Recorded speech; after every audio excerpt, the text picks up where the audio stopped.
Welcome, everyone. Welcome to the Total Truth Show, hosted by myself, Ken Kleinberg from San Diego County, California. And I'm Aldwyn, Altuney, known as the Media Queen from the Gold Coast in Australia. And our goal here on this show is to help you to break away from the mainstream media propaganda and lies, the disinformation and misinformation that's out there in the mainstream, and really help you to start questioning everything and start doing the research for yourself. We want to punch through all of that disinformation and misinformation. Our goal here is to raise global consciousness to quantum critical mass and then pave the way for a new awakened civilization. And we would love for you to come along for the ride. Don't take our word for it. The things that we share here on the show, that goes for our guests too. Start doing the research for yourself. Start going and asking the questions for yourself. Get out there and really find the real truth behind things. So with that, let's get started, you guys. Let's dive into today's episode. Once again, welcome.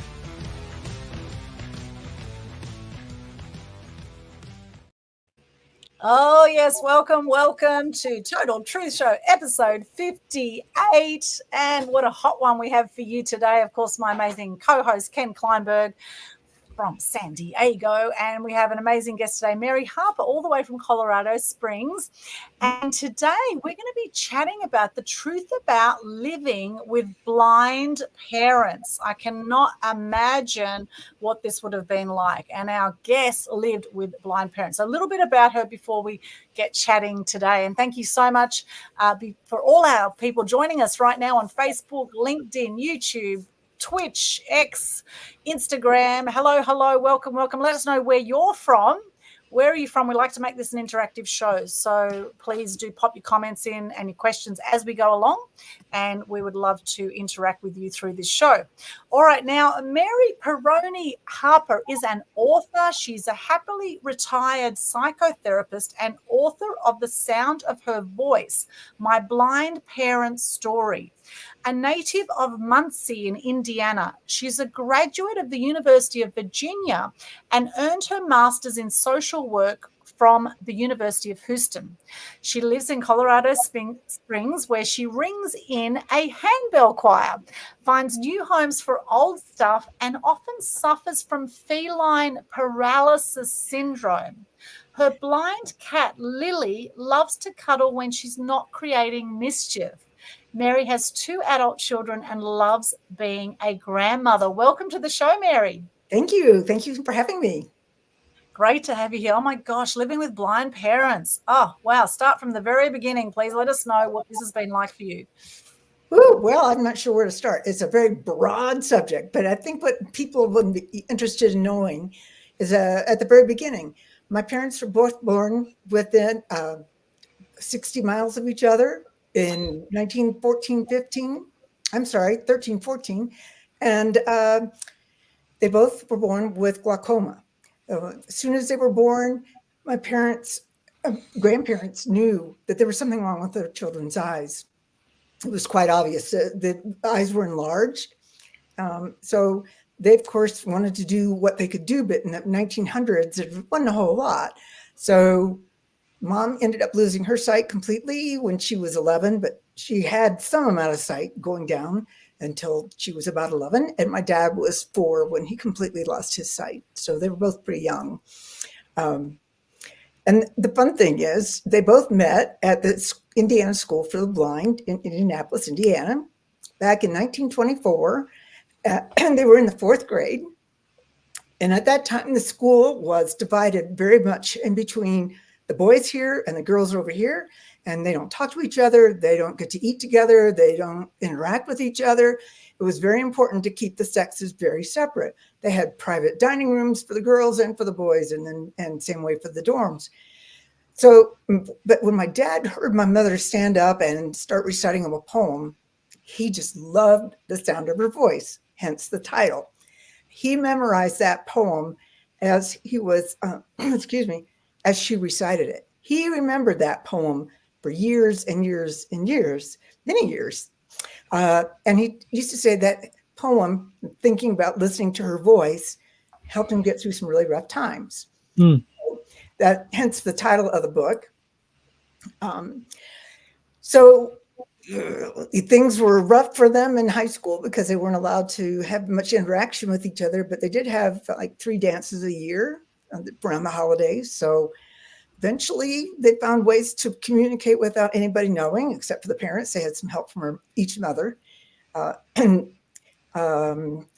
That's detailed in the book too. It's a little bit complicated story how they figured that out, but because before you couldn't communicate, couldn't write to each other, you couldn't pass notes to each other, nothing. So they didn't want to get kicked out of school and for having any kind of a romance.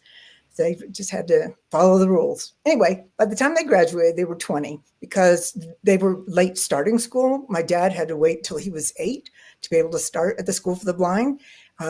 We tried to get into school at a local parochial school. My grandparents were very Italian Catholic. So there was no doubt that he would be going to a Catholic school, but they didn't accept him. They said, well, you're blind. We can't do anything with him. So you can come to religion class once a week.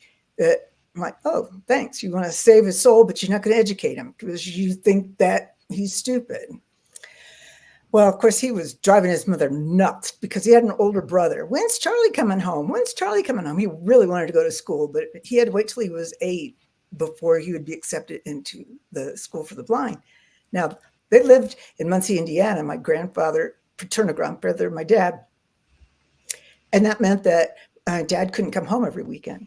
So this was a boarding school. At 8 years old, he went off to be with strangers, not being able to see, not knowing his way around. And I just can't imagine what it would be like for a little kid. And he told stories about, oh, Mom, I don't want to go back. I don't want to go to school. But he knew that that was his only chance for an education. So he went back, and gradually the homesickness got better.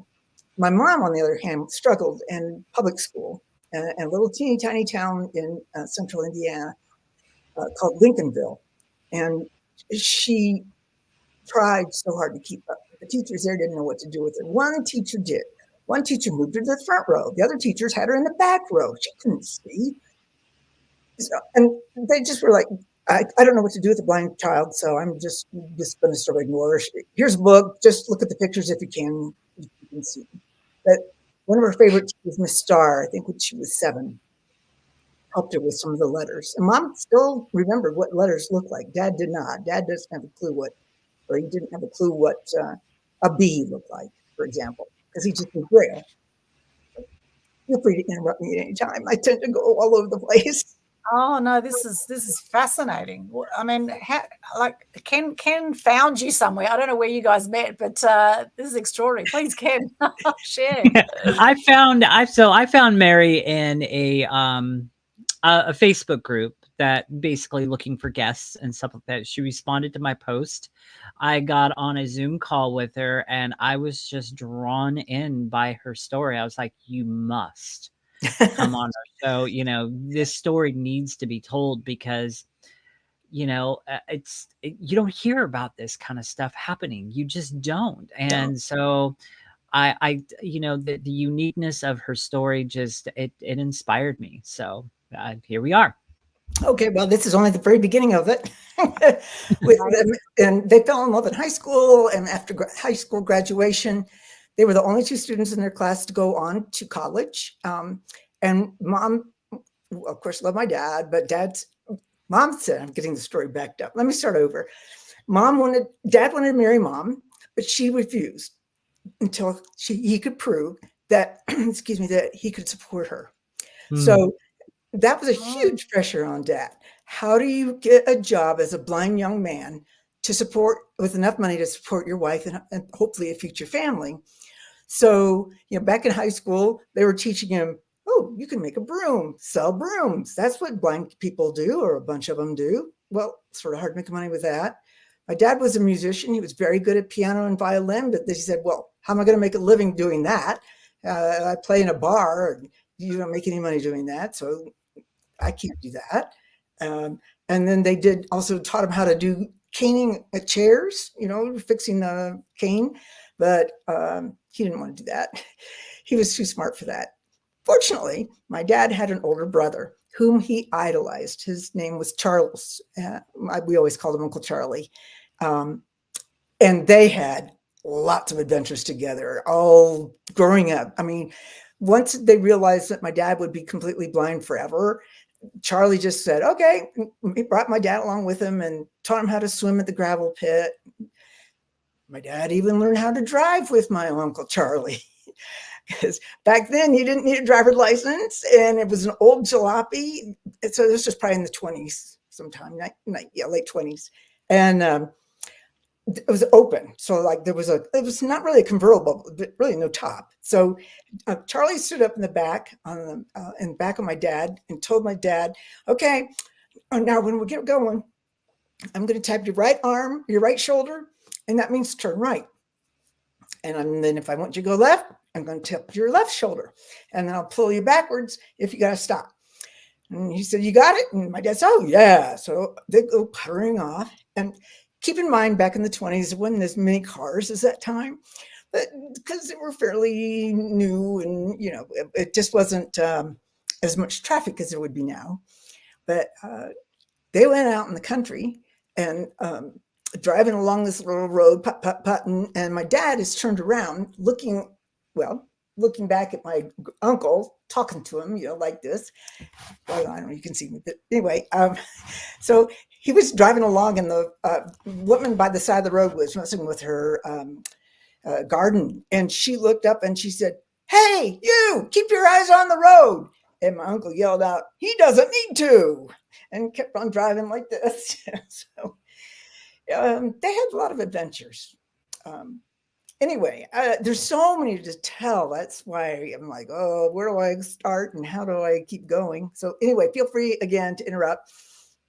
This is where people need to get your book, right? Where you go into a lot more detail. Absolutely, go into a lot more detail. It's amazing when I hear. I mean, I just cannot imagine what it would be like to grow up with blind parents. And I mean, just because they're blind doesn't mean that they can't do other things. And in fact, often when people are lacking in one sense out of the five senses of the body, often they have heightened feelings in other things, right? So they might have lost their eyesight. However, I would imagine that their hearing, their taste, their touch, all those other senses, I'd imagine would be heightened. Would that be right? Did you notice that?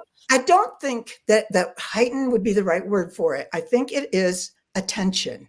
My dad had to pay attention. So did my mom, but my dad especially did. Let me finish this real quick so people know that he went on to college. He became the first blind graduate of the University of Notre Dame Law School, passed the bar, and then he proved to my mom that he could earn a living as a blind attorney. So she married him, and that was the beginning of this wonderful life together. And I'm the fourth child of four, and Dad was practicing attorney. He was very active in the community. He was very active on various charitable boards and in politics. He was judge in the city court before I was born. And then he was, when I was a senior in high school, he was running for a superior court, which was more of a civil trial. He was well known in Muncie because he was one of the few that had seeing eye dogs.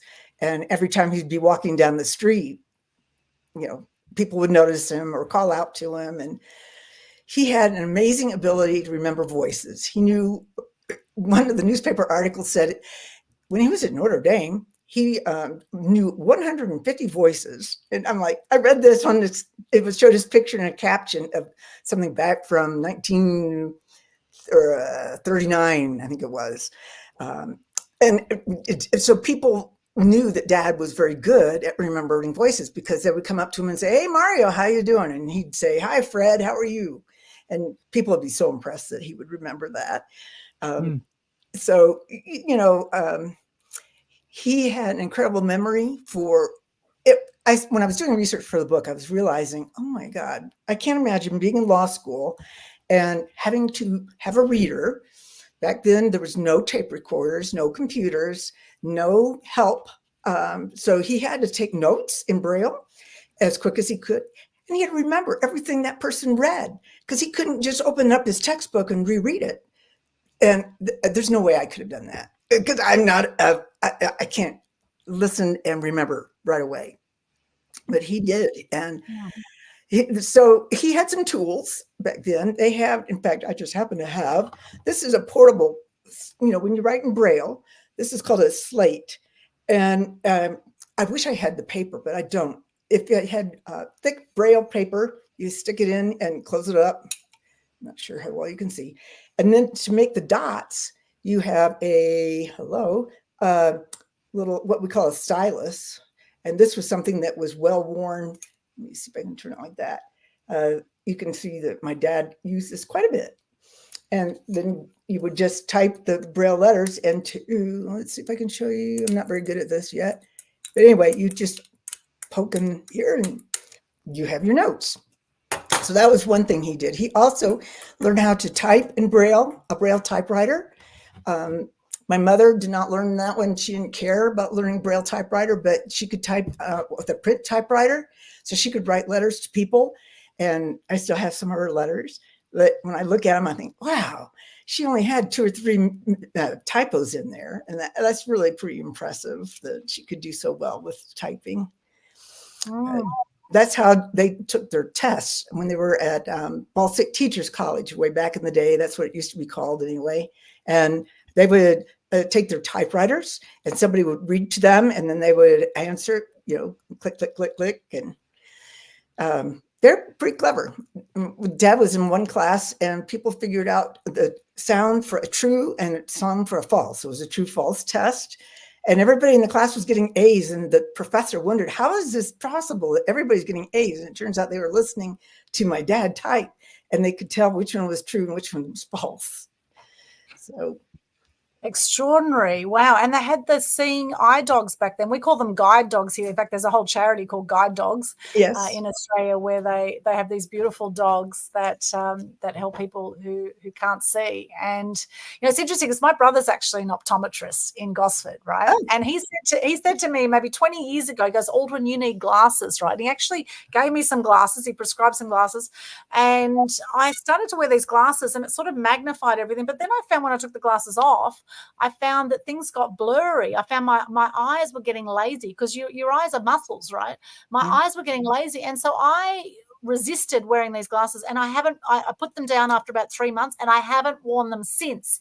Now, in saying that, I must say that there's times that I still have some blurry vision, particularly with distance viewing because I'm often so focused on a computer. However, I think there's one thing we don't do enough of is exercise our eyes or appreciate our eyes. And when we hear of stories like this and we think, oh my gosh, some people have no sight out there. And, Bera thought, what would it be like if you shut your eyes and everything was black? How would you live life like that? It's extraordinary, yet alone have 4 children. Right. Oh my gosh, yet alone become a barrister. And what extraordinary parents you had. Oh my gosh. Yeah. It's mind-blowing. It is mind-blowing. What are your thoughts, Ken? And on top of that, when she was sharing me some of the things from her story, she made a comment. She says, we didn't get away with anything either. And I was like, how does that work if they couldn't see you? I mean, the only thing I can think of is they had really good listening capabilities and they could tell when you were up at night, sneaking around and stuff like that. I mean, geez. So one time I can remember I was maybe 7 or 8 years old. And I was really hungry. It was right before dinner and Mom was cooking and it smelled good, but she always used, almost always used an electric skillet because she felt like she could control it better that way. So she would be cooking some meat and was making some popping sounds and frying sounds. And I thought, oh, she's not going to hear me. So I hopped up on the counter, opened up the cabinet door and grabbed a cookie. And I thought for sure, I'm very quiet. And she said, Mary, what are you doing? Nothing. What's in your mouth? Nothing. Yes, there is something in your mouth. I couldn't get away with anything. She heard that. Oh my gosh. See, the truth always comes out in the end, but if you have blind parents, it comes out very quick. It doesn't matter. They find out. Yep. And if we're too quiet, she would come in and see what we were doing. That was always something. And the way, when I say see, she would listen, of course. And if we were too quiet, she'd reach down and she'd touch us. She'd touch our hands. And what do you got there, Mary? Oh, you've got this plant. You're not supposed to have this plant or whatever. And she would take it away. But she was also extremely well organized with everything. Her kitchen was very well organized. If you think about it, you're blind, you don't know what's in a can. She got good at shaking a can, and she would shake it and say, "This sounds like a can of peas." And I'd look at it and I'd say, "Yep, Mom, that's a can of peas." And then she'd hold up a can of corn and she says, "Yeah, see, they sound different. So yeah, this is corn, isn't it?" And I said, "Yeah." So she put it in a certain spot and she would know right where it was. And I couldn't wait to learn how to read when I was a little kid. So I could help out around the house. Mom would often have a frozen pie in the freezer. And she pulled it out and she said, "I think I want a piece of pie for dinner." And she said, "Is this, do I heat this at 425 for 50 minutes? And I said, "I don't know, Mom, let me check." And yep, 425 for 50 minutes. And she said, "Okay." And she put it in the oven. She would do all the cooking. And but she had a good memory as well. And she always had everything in certain places. She had no scissors out where we could get it. Crayons, when we were little, they were put up so that she had to hand it to you and she was watching you with it. She did not want anybody drawing on the walls or walking around eating. We had to sit down and eat at the table. My daughter and granddaughter and grandson are totally opposite. And when I go to visit them, I see them running around with food in their mouth. And I'm like, okay, well, I guess that's another generation, but I wasn't raised that way. We had to sit at the table. We could not eat in the living room. Are you kidding? Nobody eats in the living room because think about it. Somebody drops in to say hello or whatever. There's crumbs on the couch and she didn't know it was there. Well, Mrs. Brownie, she doesn't know how to keep her house clean. So it was very hard for her. She had to, hello, I'm looking for my, there we go. She was aware that she's being judged at all times. She was aware that we were being judged as kids. She said, "You have to be dressed well. You have to be clean. You have to be behaved well. You can't get into trouble because if you do, the Children's Protective Services could come and take you away because they would say that I'm not a good mother. And I'm not a good mother because I couldn't see your clothes or I didn't know you were running around dirty." So we always had to be very careful. When we would be playing with toys, like in the living room, which is fine. We could do that, but we couldn't walk off and leave them. Like kids these days, they just go off and leave their toys and run around. But boy, if I did that, I'd be in trouble because they're likely to trip on them. And they, of course, didn't want to trip on them. So that was a big rule in our family. And if I would be sitting there, I'd see Mom coming in. If I was going to be in her way, I'd say, "Hey, Mom, I'm over here by the coffee table." And she said, "Oh, okay." And she'd walk around me and no problem. But I also had to make sure whatever I was doing on the floor, I had to pick it up. Wow, that's extraordinary. What about, was there much bullying back then when they grew up? Like, I grew up in the Northern Beaches area of Sydney. I was a first generation Australian. And just because I have European background, I actually got bullied a lot as a kid just for having European background. Were they bullied a lot as blind people in the community? I'd not heard many stories from my father about that. I don't think he was as much as my mother was because she couldn't see very well. She had enlarged eyes, going to public school. It was very hard on her. And even in the school for the blind, amazingly enough, some of those kids, a lot of those kids could see some, not well enough to function in a school. But really, very few of them were totally blind like my parents were. And one time Mom stumbled and some kid said, "Hey, I thought you could see." Or, she just didn't have the right kind of sight to be able to defend herself a lot of times. I can imagine that would have been really, really hard for them. Any amount of bullying when you're completely blind, I would imagine would just be so hard to deal with. So I would imagine they would have had to have built such strong resilience within themselves to be able to handle whatever life was going to throw at them. Did they sort of do extra sort of personal development? Did they listen to, back then there probably wasn't much TV or audio back then, but how did they build resilience through all this? Oh, Braille. They learned Braille so they could read. And when my mother finally got into her own apartment, she didn't she hadn't been able to work in anybody's kitchen. Her mother said, "You're blind, stay out of the kitchen." And then when she was living with my dad's mother, after they were newlyweds, "Oh, no, no, no, no, you can't come in my kitchen. I do all the cooking for my son." I'm like, oh, poor mom. Mom had nothing she could do during that year that dad was working hard, but they couldn't afford their own apartment. This was right after they were married. So once she finally moved into her own apartment, she was so excited. She had, in fact, I still have it. I don't know if I can show it to you. It's a Braille recipe book. It's called A Leaf from the Table. And I don't know if you can see it very well, but sorry about that.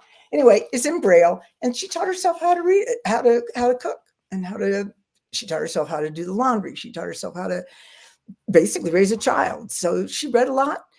And then later on, I'm not sure when they came out exactly, but it's called talking books. So this person would be there recording in a very dry, boring voice, a book that she'd be listening to. I'd come home from school and she'd be sound asleep back there on the bed. And I said, "Hey, Mom, are you awake?" And she said, oh, it's 2:30 already? I said, "Yes, it's 2:30. And meanwhile, that guy was still journeying. I said, "Doesn't that bother you to lose your place because you fell asleep?" And she said, "Oh, no, I'll find it." And she just turns the record off, and she'll find it another time. So radio was important to them. Of course, they were back in the days of radio, listened to that a lot.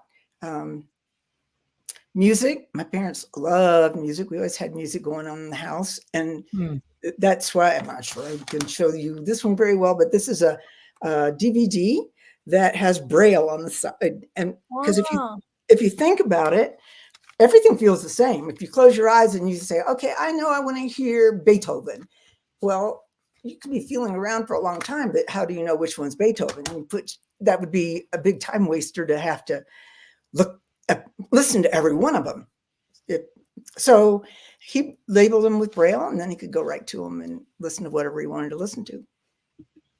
Amazing. So highly organized, as you say, they had to be highly organized. And how were all your siblings about this? So did you have brothers, sisters? How were they around what happened? Were there any moments where they felt somehow embarrassed or anything like that by your parents, or how did they deal with it?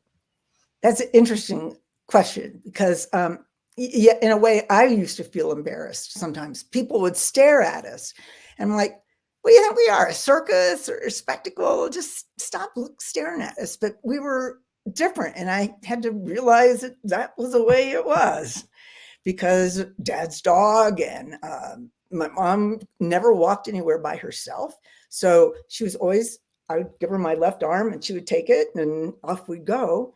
But she had to teach us as very young children how to walk with them. What do you do when you come to a curb? You stop. And if it's a very high curb or it's got water around it, in the gutter, you say, "Oh, Mom, got to take a big step because there's water in the gutter." And then she would take a big step and no problem. But you have to describe things. And you also had to look out for branches from a tree hanging down. You don't just go walking along because then they get smacked in the head and then you feel terrible. So we were careful about that. But yes, because two people walking together, and then people just knew who the Peronis were because we were in the newspapers a lot. The newspapers loved my dad especially. So when he was a judge, absolutely everything, when he especially was a city court judge back in the 40s, he put so-and-so in jail for DUI, or he told so-and-so to pay money for this and that, or fined him $20. But every little decision was in the newspaper. So anything my dad did got written up, and his picture would be in the paper a lot. And some of us too, my mom was also featured in various articles like, "Well, how do you do this?" kind of thing. It's extraordinary. And are they still with us today, or have they passed on now? They passed. Yeah. My mom passed in 1998, and my dad lived to ripe old age of 92 in 2006, I think it was. He was funny. On his 90th birthday, he said, "Well, Mary, it's been a long time since I read Greek mythology. I think I'll go get that from the library." I'm like, "Okay, Dad, you have a good time reading Greek mythology." That was something I didn't care about. Go ahead. And how old was your mum when she passed? She was 85. And so she passed of old age, natural causes, or was it something specific? Yes. She was a strong woman. She suffered a lot over the years with lots of different kinds of illnesses. And looking back, I wonder how much of that was caused by some stress that she had, always having to be so perfect. And, one of the things she would say to me is before we would go out, she'd say, "Well, Mary, is my dress clean?" Because I said, "Yeah, no spots." "Yeah, okay. Well, how about my lipstick? Is it on straight?" "Yes, it's on straight." "My hair okay?" "Yes, Mom. I just want to get out of the house. Can we go to the grocery or whatever?" It was very important to her to look good because she knew that people were watching and judging her and gossiping. But Yeah. so she had various illnesses through her life, including breast cancer, but she survived that, and something called Paget's disease, which caused a lot of pain in her spine, and it's all kinds of stuff. So she ended up dying of kidney failure, and but she went out on her own terms because I took her to her last doctor appointment, and the guy said, "You need to go on dialysis." And Mom says, "Nah, I don't want to go on dialysis." And I said, "Well, Mom, you know what that means?" "Yep, I know it means I'll die." I'm like, "Oh my God, yeah, you're right." So she was very well aware, and we brought in hospice, and that was a sweet ending, though, for my dad, who was so in love with her. He wouldn't leave her. We eventually got her into inpatient hospice because we couldn't help her pain enough at home. And he would lie next to her, listening to her breathe for hours until the very last night. And I got a phone call about 2 a.m. And he said, "Mary, can you come pick me up?" And I knew what happened. I knew that she had taken her last breath. So she was pleased to be moving on. She'd suffered enough, and she said, "Well, nobody in my family ever lived past 80, so when I'm 85, I'm ready." I'm like, "Okay, Mom, I got you." Wow. Extraordinary. I'm feeling quite emotional as you're sharing because I'm just imagining what it would be like. We've got so many people out there that have got full sight, and yet there's so much they're not seeing. Yeah. And it seems like your parents, they didn't have their physical sight, yet there was so much they did see. Oh, and I get that too. I think I've inherited some of that because I hear voices very well, not voices in your head kind of thing, but when people talk, I hear their emotions and I can respond to that. Sometimes it's actually hard for me to have eye contact with people because I didn't need to have eye contact with my parents growing up. When I looked at my mom, she had glass eyes, and so you would not see any emotion in those glass eyes, but you could see around her face. But I could still, it was easier for me to hear her. And I'm like, "Oh, I'm in trouble now." And the same way with my dad. Now, my dad refused to have glass eyes. Mother wanted him to have it so bad because, well, he's out in the public all the time and he's got one great big eye and then the other socket was empty. And it was empty because when he was 4, it burst. The pressure got so high that it burst, and that way he was completely blind. But he said, "Oh, Mom, I'm okay. I'm okay to be blind. I'm used to it, and now I don't hurt anymore because the pain went away." So that's a little backstory of how he lost his sight. But I can't remember where I was going with the story. So the emotions, it's Yeah. really easy. Yeah. And my dad was a really, really good listener. So I think I inherited some of that from him. I like to listen to people, and I listen to the voices, and I pay attention to body language. And after my mom died, they were living in an assisted living home, which they didn't need any assistance. The only thing they needed was food. They needed someone to cook for them. So this big institution couldn't understand why they could do their own medications. "Well, you're blind. How can you do your own medications?" Well, they had them all labeled. They had these little bottles, medicine bottles, and they would tape on a label that would say the name of the medication. It was easy for them. So anyway, they didn't need much help, but they eventually Dad needed to, being by himself after Mom died. he was more lonely, of course. And there are a lot of lonely old ladies at this assisted living place. So he would listen to them and just be so patient. And they all loved him for that.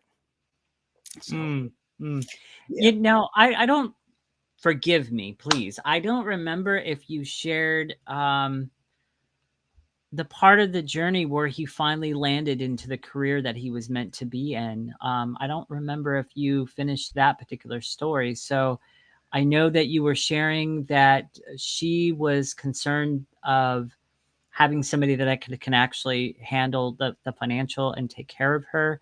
right. And I don't think you finished the story. If you did, forgive me. I That's don't think okay. you finished the story on what career he landed into and how he accomplished all of that, because I think that's a big wow moment. Yeah. Well, his older brother, Charlie, was a huge influence on his life. And they did everything together. I think I told you about the driving and swimming. Yeah, and that's kind of where you veered off. And Yeah, so sorry, yeah, I do that a lot.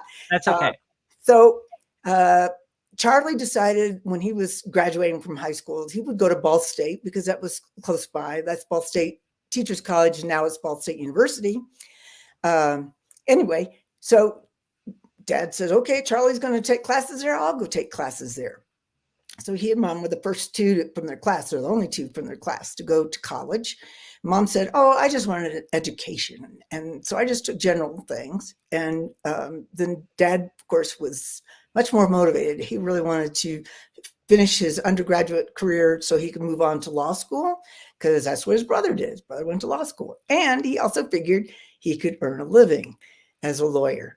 And the amount of pressure that put on himself going through all those years of school, especially in law, and having to memorize all that stuff and having to understand it all and go through it.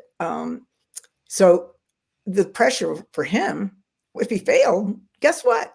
Mom would stay living on the farm doing nothing because her mother wouldn't let her. And there's no place to go when you're out on the farm. And then he would end up back in Muncie with his parents doing what? So pressure was huge on him to make it through. And he did, but I'm sure it was not an easy thing to do. And I do put that in the book.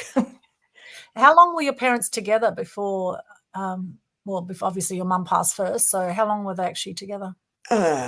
55 years, long time. Amazing. Yeah.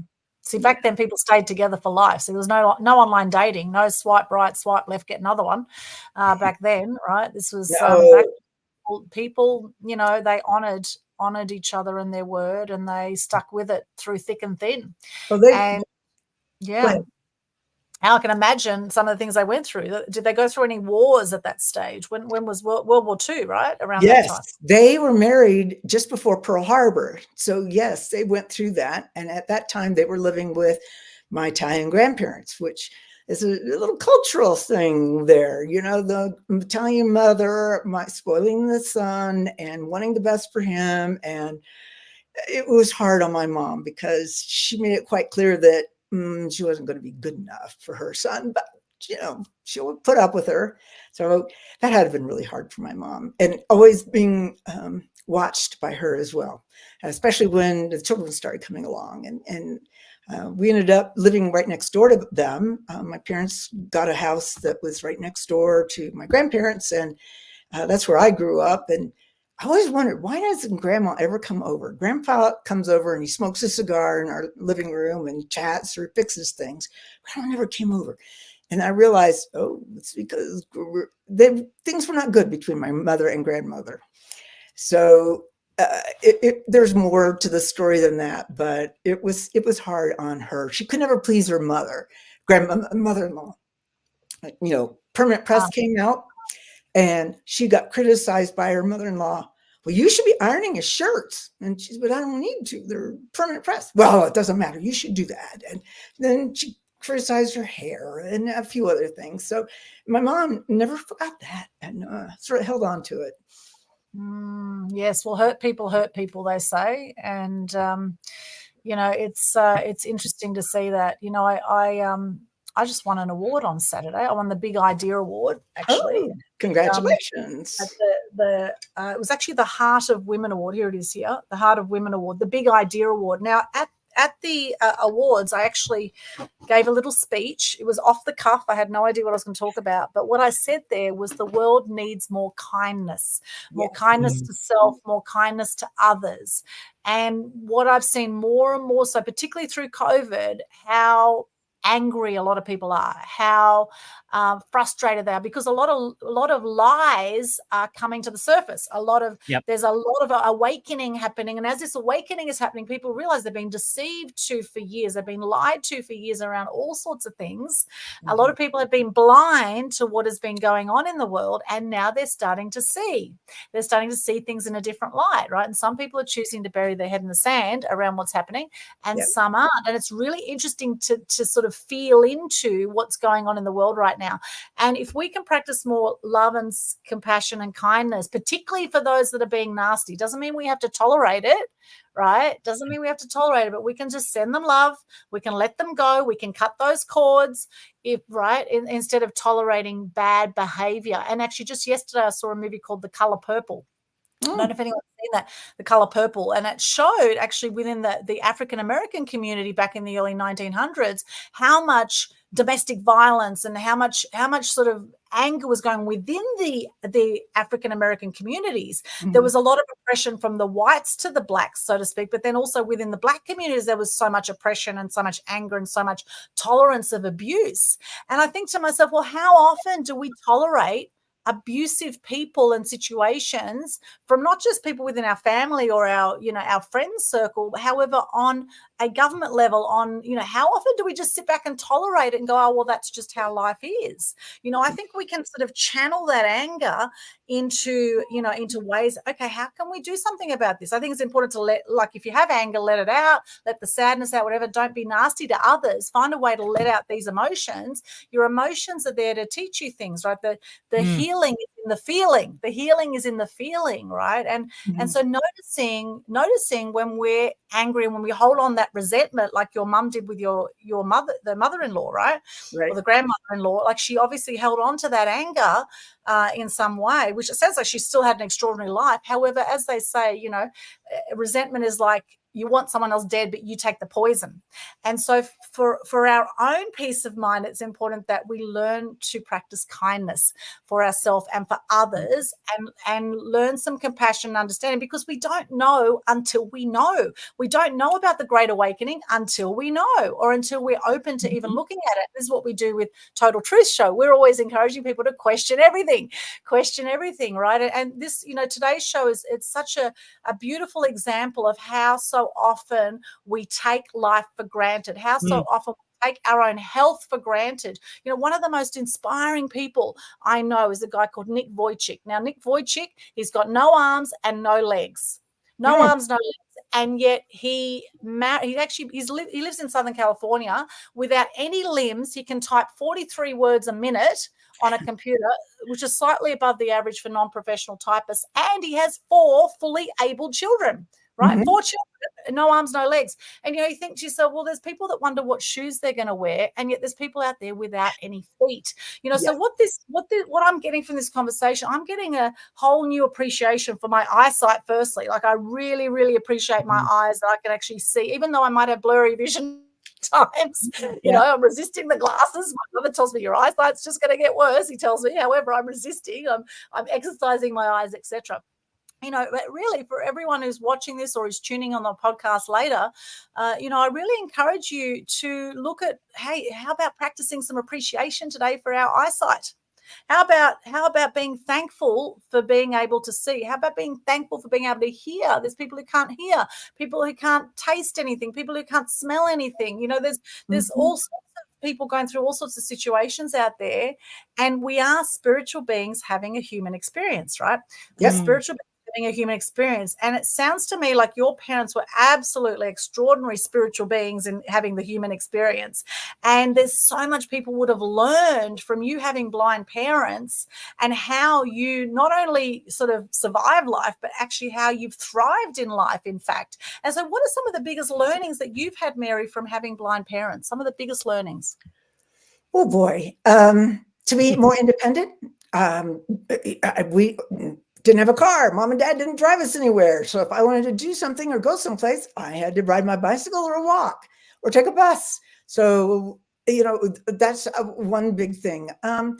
It took a while for me to realize, oh, our family's a little different than others. I guess I was in elementary school.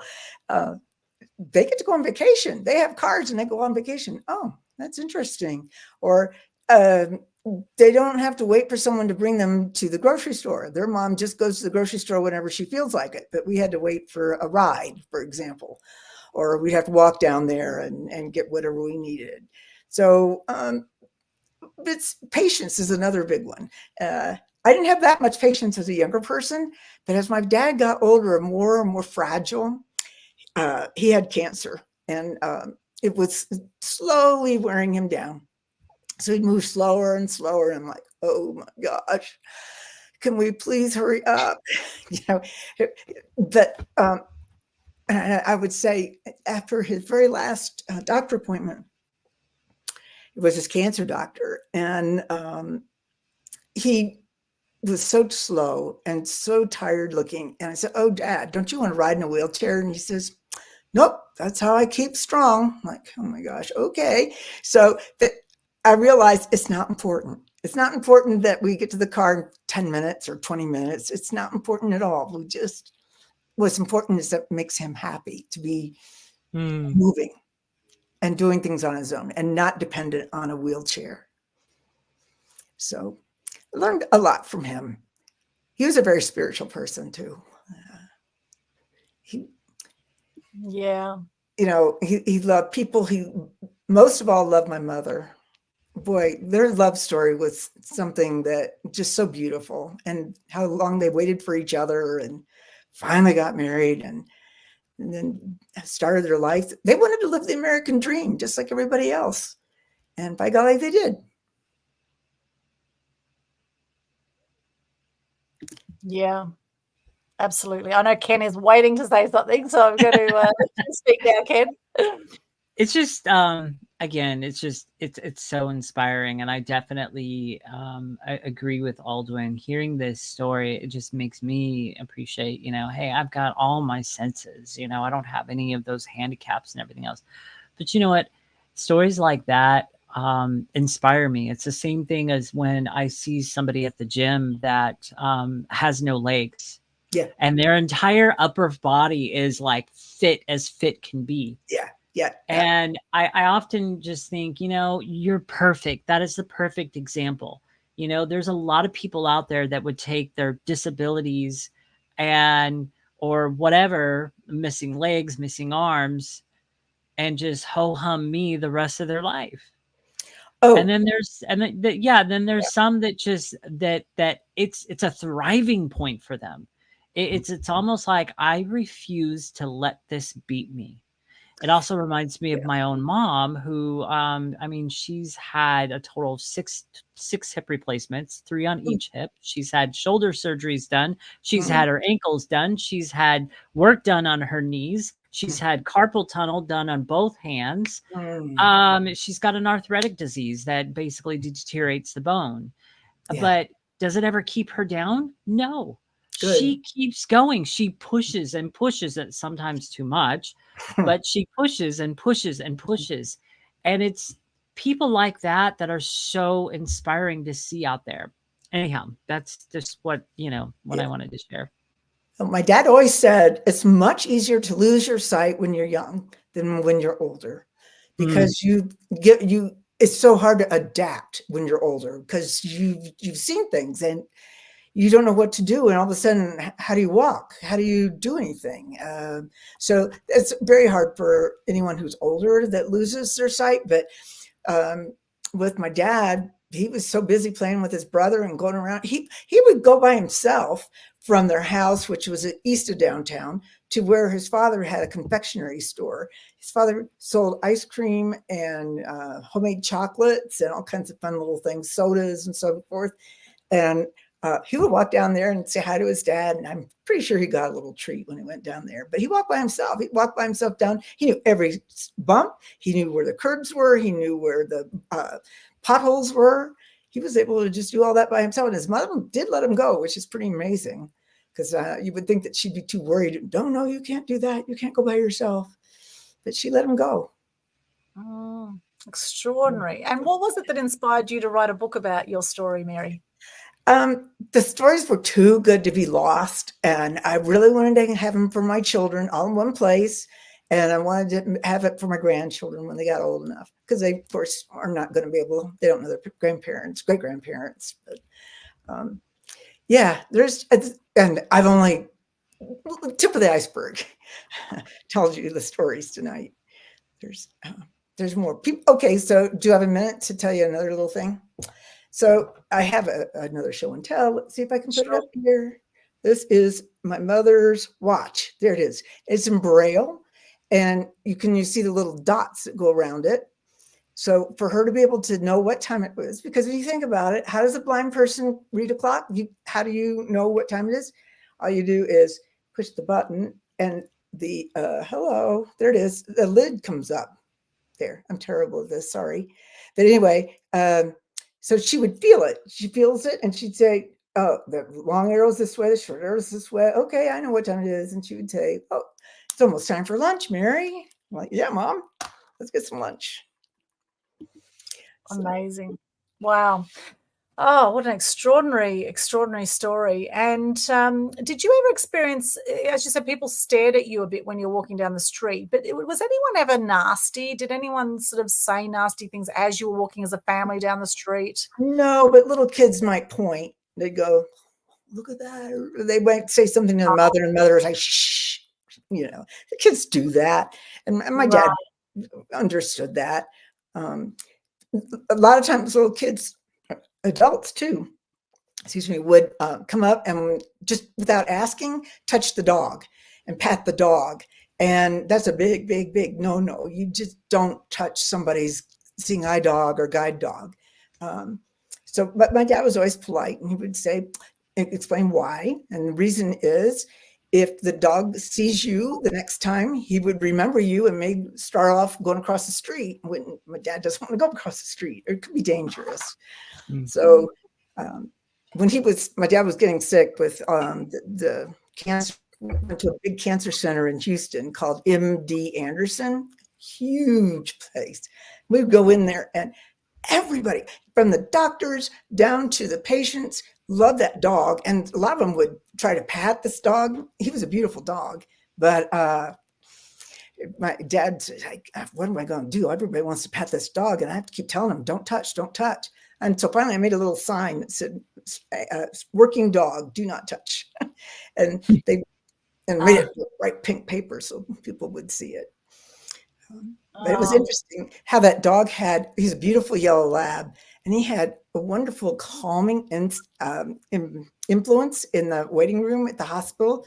Because, some people are going to be really nervous. They all have cancer. They're feeling bad. And then here comes this dog. And they were like, oh, that's such a beautiful dog. And they all liked the dog. Oh, that's wonderful. Wow. And can you tell me a little bit about, now in your bio here, it says that you have feline paralysis syndrome. What does that mean? It means when my cat sits on my lap, I can't get up. I become paralyzed. There may be dishes that have to be done, but I'm not moving because I can't. Got a cat there. Oh, and your cat's blind too. Oh my gosh. And how did you come across little Lily, your blind cat? My daughter saw that on Facebook that there's a blind kitty that needed a home, and she was living in Austin, Texas, and at that time, and that's when I was in Houston. So long story short, my daughter flew down from Chicago where she's living. We drove to Austin. I said, I'm just going to go look at this cat, because by then I already had 4 cats. I didn't need any more cats. And as soon as I saw her, I fell in love, of course, and had to bring her back. And she was a bottle baby that had been dropped off at the shelter because she had really bad eyes and really sick with herpes in her eyes, and they couldn't save her eyes, so they removed them, and they spayed her the same day, poor baby. But you'd think she'd be feeling really bad, but she was moving around in the back seat, and she was recovered very quickly. And people all tell me all the time, oh, you can't move furniture now. And I was like, yes, I can. If she runs into it, it doesn't bother her. She just stops for half a sec and goes around the other way. I don't know how she perceives it is there. And I always like to tell the joke that unlike my father, if he bumped into something and bumped his head, I'd hear this, damn it. And it would make him really mad. My parents didn't swear ever, but when he bumped into something, I'd hear him, damn it, because that was embarrassing. He didn't want to have any cuts on his forehead or something because he's proud and he didn't want people to know he bumped into something. Somebody like left the door open or whatever. But Lily never swears. When she bumps into something, she doesn't swear like my dad. Does she meow? No, she does. When she wants to know where I am, if she can't find me, I'll hear, where are you? Oh, little darling. So you're a cat lady like I am. And in fact, Ken's a cat guy. We love our cats here. And I'm blown away. You know, animals are extraordinary. Of course, we are human animals, and you know, there's so much we can learn from connecting with animals as well. And Lily, how old was Lily when you got her, and how old is she now? She was like 3 months. She was very small, and now she's 12. Oh, amazing! When we moved to a whole new house. The only thing I had to teach her, I had to show her where a food bowl was. Just literally, I put her by the food bowl. And I showed her where the cat litter box was. And then the other thing I had to teach her was how to go down the stairs, because the stairs here are different than the ones I used to have. And now she just goes right up and down the stairs, no problem. And how does she get along with your other cats? Or how do they get along with her?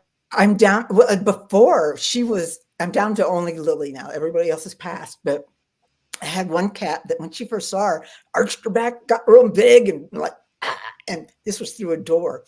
So the cat could see her, but not Lily couldn't see back. And Lily's like, la-di-da-di-da, doesn't know that there's another cat over there that's looking like she's going to attack. And then later on, Myrrh, the other cat, if Lily got too close, whack her across the face with her paw. And Lily would just go the other way. Yeah. Oh. She got along pretty well.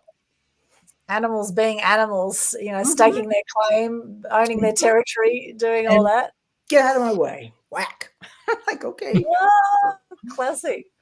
And now it's interesting you became a psychotherapist and you're retired nowadays. With all the years of psychotherapy that you've done and with what you've experienced with your parents, your blind parents, what sort of summary have you come to around how humans do life, or what sort of, you know, some wisdom you can share with people, what you've discovered as a psychotherapist? Ooh. You know, my parents modeled good communication and listening. I never heard them argue. They would talk, and it's something my mom might be upset about something, but it wasn't like a loud argument where nobody's listening to each other. My dad took it, as he would say, under advisement. That's a good legal term that he always used to do. So I think it's learning to listen and forgive. Dad was pretty good at forgiving. Mom held on a little bit more, but you know, that's what her life lesson was, I think. Most of the time she did really well, but there were some instances with relatives that she had a hard time with. Yeah, I get that. And we've got a whole lot of people who've been joining us live. Hello. We'll say hello to Jeff Veal from downtown Manila in the Philippines. Wow. Hello. We've got Linda Beattie here from Muncie in the US. Linda Beattie's with us. We've got Dar Davies here. I know Dar's from the Gold Coast. He says, magic family time in America. I remember Helen Keller and the story of her life. She's definitely a survivor, as many of us are in varying degrees. Yes. Yeah. Absolutely. Yeah, Helen Keller was very inspiring, wasn't she? My parents got to meet her. They met her at a dinner one time, yeah. Wow. Amazing. Wow. And we've got on Instagram, we've got a whole lot of people there joining us. Hello. We've got Daniel Murray. We've got Anne Sherpig. We've got Glynners on the Goldie. A lot of names I can't pronounce. Joy Marsh, Billy Guinness, Raphael Port, Fran Barwick, Dinesh Munesh. Good morning from India. Dear Aldwyn says, you inspire us. Oh, thank you. Thank you so much. And a few others there as well. Welcome, welcome. Wherever you're joining us from, live or on the podcast or replay, let us know where are you joining us from, and do you have any questions for Mary? Let us know if you have any questions, comments. What are you getting from this conversation so far? Please let us know. We're about to wrap up shortly. However, please let us know if you have comments, questions you would like to share. Ken, you have something you want to share? I can see you look like you're in thinking mode. You're in deep thinking mode. No, nothing really significant to share. Not at all. I think it's just such an amazing story. And by the way, your book arrived today. So as soon as my mom finishes the current books that she's reading, I know that she'll dive into that. It's a big book. That's a meaty book. Like sometimes when I get books like that, like they're just, they're just small, average, but that's a significant book. Well done. Well, thank you. I wanted to put pictures in. So I put in a picture of what a Braille typewriter looks like and pictures of my parents and just anything that I thought, oh, people probably don't know what a Braille slate is. So I took a picture of that and how that works. So yeah, that made it, I think, a little bit lengthier, but explains more. Yes. Yeah, that's fascinating. And how many words is in the book? Boy, I haven't been asked that for a long time. How many pages? It's around 300 pages, but it's very fast. Pages? Yeah, but it's big. Yeah. Big, and people say, "Oh, I finished it in 2 days or 3 days." So that would be my mom. Yeah, it's a fast. When she gets in a book, like she's like often done with it. She goes through books like crazy, and I often look at her and I'm just like, I wish I had your ability just to read that fast and to just fly through books like that. It's like, oh my gosh. Yeah. So don't let the length deter you, because it goes fast. And people, I deliberately tried to write it so it would be a page turner, and I think a lot of people said, it was. How long did it take you to write the book, and what process were you really disciplined with writing it, or how did you go about it? I had tremendous difficulty figuring out how to tell this story. And I started out thinking, okay, I'm just going to sit down and write about me, what it was like growing up with blind parents. Okay, so I started writing on all this minutia about my life and this and that. And some of it was directly useful for the other book, but I didn't think it was really about me. This book is about my parents. And I do include a little bit near the end about growing up with blind parents. But I realized that was their story. And then I thought, okay, how do I tell this story? So I wrote first draft, one happy, second draft, third draft, fourth draft, fifth draft, and several different editors. So it just took a while for me to figure out, oh, okay, I'm going to tell it like I was there, even though obviously I'm not, because I had so many stories, both written down about them, and also they loved to talk on the tape recorders, especially my dad. So he would just sit there, and I'd say he'd get into his judge's voice. He had a judge's voice. He'd clear his voice, and then he'd start a little bit lower, and he said, well, now, Mary, back in the 1925, and then he'd go on and on and on. And that's fun. It was fun. So I would listen to those tapes and then do a transcription of it. And other people interviewed him too, and I did transcripts of those interviews. So I was able to get pretty much word for word quotes from him, and also from my memory and from my sisters. And I asked my brother too, what do you remember? So from start to finish, how long did it take you to do the book? About 10 years. Wow. Yeah. 10 years in the making. That's extraordinary. Yeah. 300 words. Well, that's amazing. And what a great legacy you've left for your family. We've got some great questions coming in here. Thank you for sharing. Congratulations on that. That is awesome, and we'll share, no doubt, how people can get the book at the end of this show as well. Lucy Jane McDowell on Facebook. What careers did your other siblings choose? Good question. That's a very good question. My oldest sister was the intellectual. She went on to get her graduate degree or PhD in sociology.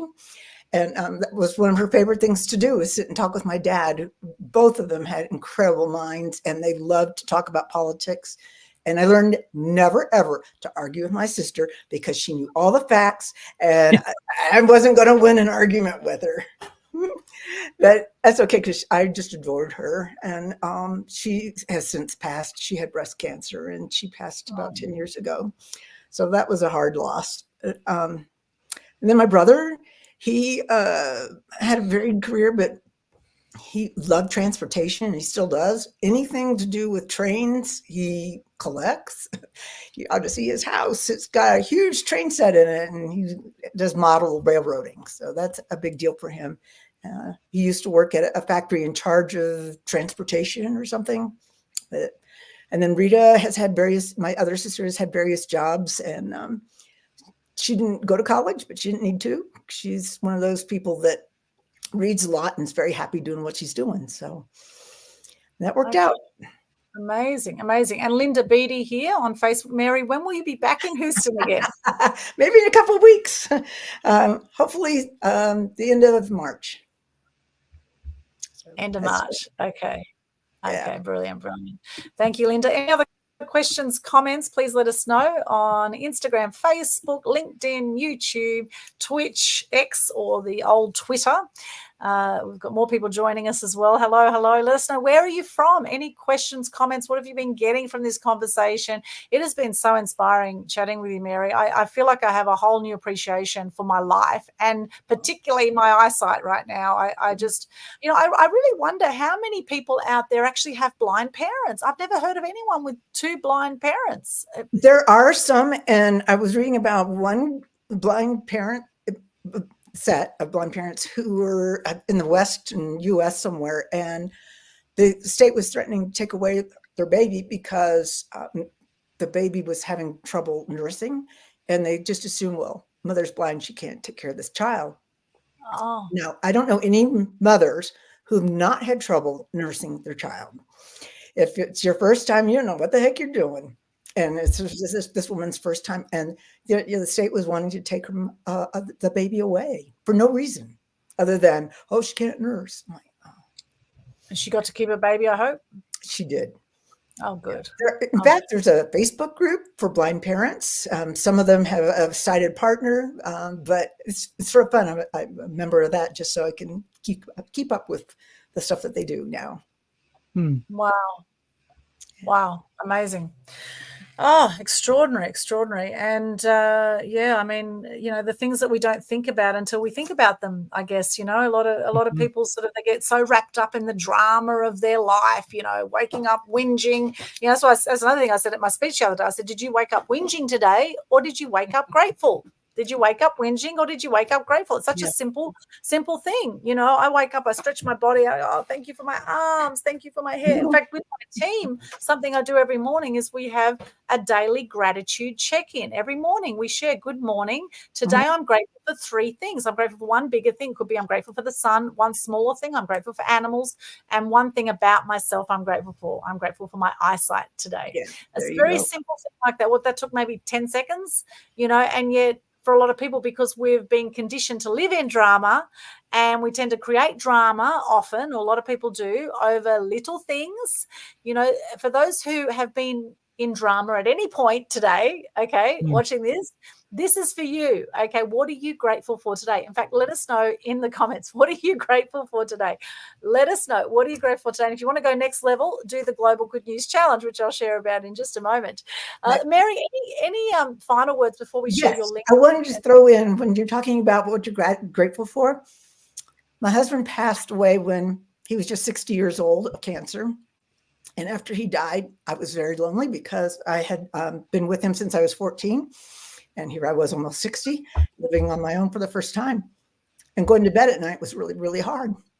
So, but I would tell myself, okay, I'm thankful for my fingernails. I'm thankful for my nose. I'm thankful for my hand, or whatever it was. I went down in minute detail, and that helped me get to sleep. Mm. I just kept thinking of all Wow. the good things I'm thankful for. Thank you for sharing that. That's wow. And that's the thing. We all go through moments of sadness, moments of grief, moments of anger. We go through the whole gamut of human emotions through our life. And that's the thing is life is a roller coaster ride, but it's about when we have these low moments, how are we going to be about it? How are we going to choose to be about it? For example, when my cat died about 6 months ago, Tiger, I had Tiger for 15 years. He was a rescue cat. And, I cried and cried, and I wrote a journal. I wrote a letter. We had the beautiful ceremonial burial. And, and I was not looking to get another cat. However, my friend had sent my details to a local cat charity without me knowing. And then I got a text saying, so sorry about Tiger. However, there is this one cat who has been in a cattery for a month. And would you mind just, maybe having a look? Would you be open to sort of having, and I thought, oh, okay, this poor cat in a cattery for a month. And so sure enough, I went to check this cat out, and it is Pablo. This is Pablo right here. And so Pablo now got adopted that day. Pablo came back here, and now Pablo was highly anxious when we got Pablo. However, now he is the most loving, beautiful cat. And this is the thing is that, I could have held on to the drama of Tiger dying, and I still think about Tiger. I haven't lost those memories. I still think very fondly, and I still miss Tiger every day. However, I'm not going to cry about it every single day. I have to get on with my life, and now I've been able to rescue another cat. Now, I'm not saying, Mary, go out and get another partner necessarily, but what I'm saying is, we all need to do what we need to do to get through our grief. Otherwise, we can become paralyzed in our emotion. Stuckness. We can get stuck in these very low density emotions, right? So it's half the thing is just getting conscious. Where am I vibrating at right now? Where am I feeling right now? Am I stuck in my emotional? Because I think the emotions are good to sort of help us feel things and help us see things and help us it gives us insight. Our emotions give us insight. The healing is in the feeling. We need to feel the emotions. However, it's like it's flowing with those emotions, right? So we're going through the grief and experiencing the grief and then coming out and go, okay, what am I grateful for? Gratitude is a great way to bring it back up again. Gratitude, back up to gratitude, and finding things that you love doing. Whatever brings you joy, do more of what brings you joy every single day. That's right. Yes, absolutely. Love gratitude. It's one of and I've had depression over the years. I've had 4 friends take their own lives by the age of 45. I've been through those dark places. And sometimes, sometimes for no apparent reason, I'll just cry. I just go into this space and I feel sorrow, or I feel pain. I feel like a collective consciousness, anger and sadness. Sometimes I take it on board, right? And then I sort of go, okay, whoosh, clear that energy. Let's put some love out there, spread some more love, because we've got an abundance of love within us. We've got an abundance of everything we need within us. I do believe in God, and I think the greater organized design, God, is within all of us and around all of us. And I think we have different religions to make sense of this God energy, I believe, that is within us and all around us.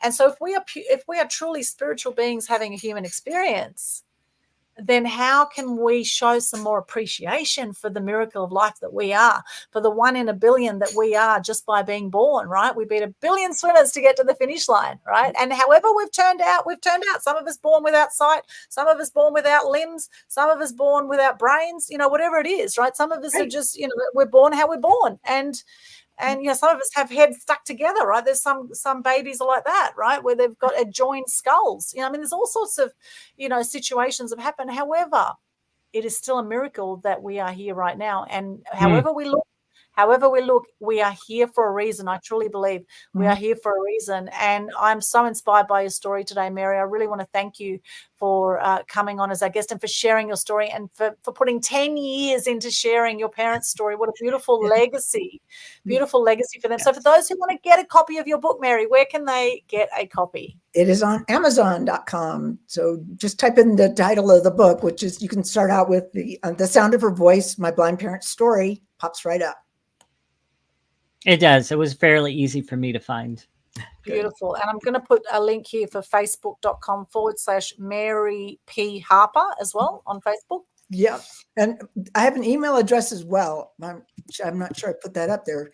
It's my name, Mary, at marypharper.com. And I welcome emails. I'm very happy to answer any questions that people might have. Wonderful. Thank you so much, Mary. And we've got that in there, right there. Did you actually meet Helen Keller as well, or was it just your parents that met? Yeah, just my parents. Yeah. It was probably before I was born that they went to a dinner, and she was at their table, and I'm not sure how they communicated, but they did. They said she was a lovely lady. Yeah. She's a lovely lady. I bet she was. And of course, Helen Keller had some amazing quotes.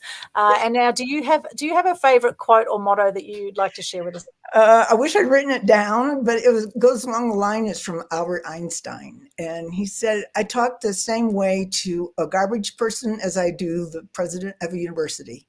And that was my dad. He never said it like that, but I observed that. No matter who that person was, he treated them with respect. And he could talk to anybody, from the client that didn't have any money so he would accept stuff. Somebody brought him, I remember, a carton of wine. I'm like, what's this wine doing here? Well, they couldn't afford to pay it, so they gave me the bottle of wine. I'm like, okay. And then whoever it was, he would talk to them and made them each feel heard. And I really appreciate that about him. I try to do that too. Beautiful. I love that. Thank you so much, Mary. And I must say, I love your name, Mary, because my middle name's Mary. There you go. My middle name's very nice choice. And it's funny because growing up, I didn't want to be called Aldwyn because, I got picked on a lot because of my name, and I always felt so different. And I thought, why can't I just have a normal name? I just want to be called Mary, right? I was on it for years about wanting to be called Mary as a kid. And my parents were like, no, your name's Aldwyn. And I was actually named after a good friend of my parents who died when Mum was 8 months pregnant to me, whose name was Aldwyn. And she was actually a Welsh lady, Celtic background. So even though I have Greek, Turkish, Ukrainian background, born in Sydney with a Welsh name, I'm actually very grateful now that my name is Aldwyn. However, Mary, my middle name Mary, of course, is such a classic name. And it was named after my grandma, Marika Limnos. Marika Limnos is a very Greek name, right? Marika Limnos, all the different versions of Mary out there, Maria, all stem from Mary. It's a very powerful name. And I really want to thank you. And it's been an absolute pleasure. So now, Ken, how can people connect with you, my friend? Well, you can connect with me through my link tree, and Aldwyn's sharing the link there, right there. And on my link tree, there's 3 links towards the top of my link tree. 1 is a link to connect with me on Facebook, and 2 is a link to book an appointment with me on my calendar. Hey, I love the opportunity of getting to know you face to face on Zoom, and just getting to know you better, vice versa. And thirdly is a link to my website, masteryweightloss.com. And you can go to that website. There's a masterclass that's brand new that's on that website that you can sign up for and be a part of. It's free and it's evergreen as well. So it's a continual play. So you'll sign up and it plays every 15 minutes. So depending on when you sign up, it'll start in 7 minutes, it'll start in 10 minutes or whatever. But anyhow, Mastery Weight Loss is my website. And Mastery Weight Loss is my brand and it's my company based on my own transformational experience of losing 62.5 pounds and keeping it off for 6+ years now, easily, sustainably, and without a diet. That's what I teach other people how to do. It's not necessarily the weight loss part of it. I teach people how to keep the weight off easily and sustainably, just like I have been able to do. So reach out to me, connect with me. I'd love to get to know you. And for those of you listening by audio today, you can get to my link tree by going to www.linktr.ee/Fat Fighter Ken. Wonderful. Thank you so much, Ken. And for those who want to connect with me, you can go to my linktree /Aldwyn. Although before I share more of the linktree /Aldwyn, what's your quote today, Ken? Your quote or I know. motto? I was like, wait a minute. What about my quote? You forgot that. Back to you. I'm gonna use my famous one because I just love this one and I love the person that's behind it. So treat the word impossible as nothing more than motivation. And I think that's perfect for today. and for today's topic. And by the way, that quote is by Donald J. Trump. Wonderful. Thank you so much. And now for those who want to connect with me, go to a linktree/Aldwyn, linktr.ee/Aldwyn. We have a mass media mastery program where we help you be seen, heard, and known through publicity, through traditional media, which is my background, 40 years of media, working in TV, radio, and print, and also online media, helping you be seen, heard, and known, build your fame out there in your industry. Then connect there. We also have done for you packages as well. Just book a call with me. You can find my link at my link tree, linktr.ee/Aldwyn. Just go to the book a call section and you'll be able to book a call with me. There are limited times each month, so I do recommend get in sooner rather than later if you want to get one of the first spots. And you can subscribe to my YouTube channel as well. We've got Aldwyn Alternate Media Queen TV. There are over 1,000 videos, and we've had actually 130,000 views now across our YouTube channel, which is awesome. I just looked at the latest stats. They've been steadily going up, and I've launched a brand new show called Media Mavens Show, which I do with a lady from Germany. And we've actually got our show on tonight. We do it every Tuesday night, Australian Eastern Standard Time, Brisbane time, 8:30 p.m. Brisbane time. And in Central European time, it's 11:30 a.m. for those in Germany and those parts of Europe. And in America, I'd say it would be very wee hours of the morning for you guys. It'd be probably 4 or 5 a.m. So check out the local time zones there. And of course, every month we have the Global Good News Challenge as well, which is absolutely free. It's a way that you can share gratitude and good news on your social media and help to lift the energy on the planet and decrease depression and suicide rates. And all the links are in my link tree. So if you just go there, go to the Global Good News Challenge Facebook page, which you'll find linked in there. And at the top of the page has all the details on how to participate. Absolutely free. 3-day challenge for March. You can start anytime within March. And April will have a 4-day challenge for the 4th month. So check it out, and great free marketing. As I say, you'll feel amazing when you share gratitude, and the people who watch your videos will feel amazing as well. And my quote today, I'm actually going to give you a Helen Keller quote. A Helen Keller quote I've just found online here, which I actually love this one. I've heard this before. It is the best and most beautiful things in the world cannot be seen or even touched. They must be felt with the heart. Isn't that beautiful? Mm-hmm. Yeah. Must be felt with the heart. And I'd say your parents, Mary, had huge hearts, I would imagine. They lived extraordinary lives. In fact, lived beyond the average, because a third of people die by 65. Your parents lived beyond 85, or 85 and 92. That's extraordinary. So, you know, and they've obviously produced 4 extraordinary children. So, you know, hats off to them. Congratulations to them for making the most of their life, regardless of not being able to see physically. However, they obviously had such insight that was well beyond anything in the human form. And so I really want to congratulate you for putting a book together about that and for sharing your story, because it really is truly very inspiring. Any final words from either of you before we wrap up? No, just you can always reach me at Mary at marypharper.com. Happy to chat with anybody. Beautiful. Beautiful. Ken, any final words from you, my friend? Nope, not at all. Well, actually, one last thing. So also on my link tree, you will find at the very, very top of the list, you will find a link to a brand new masterclass, which is launching on the 22nd of March through another co-partner of mine. Her name is Mia. We've interviewed her on the show, and it's a soft launch for a group coaching program that we are doing. It's 12 weeks.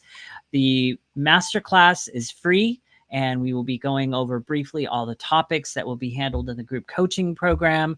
And then the group coaching will start approximately about a week afterwards. But join us for that masterclass. You can sign up for it right at the top of my link tree. And once again, it's free. You got nothing to lose but unwanted weight. Yeah, love it. That sounds amazing. I can't wait to get on that masterclass myself. So looking forward to that one, Ken.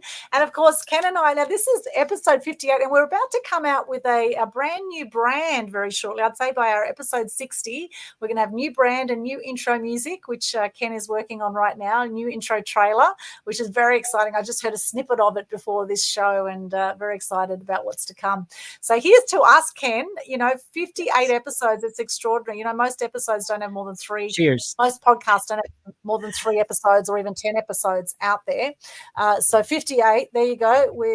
We've almost 50. It's like 58 years. It's like we've been married 58 years, but we've never actually met. However, doing 58 episodes is kind of like having 58 babies. So I love it. So, thank you so much for joining us, everyone joining us live as well or on the replay. Let us know, what did you get from this show today? Let us know in the comments. If you do have questions and you're watching the replay, please also pop them in the comments and tag us so that we can get back to your questions, comments. And if you've enjoyed today, make sure you like our Total Truth Show page on Facebook. We have a podcast as well up on all this podcast platforms. So make sure you give that a follow as well and check out some of our previous amazing episodes we've done. And this one has certainly been no exception to that. It's been absolutely brilliant. Thank you so much, Mary, once again for coming on as our guest. And blessings to all of you out there. And as Gandhi says, be the change you wish to see in the world. Sending you much love. We'll see you again here shortly on Total Truth Show. Bye for now.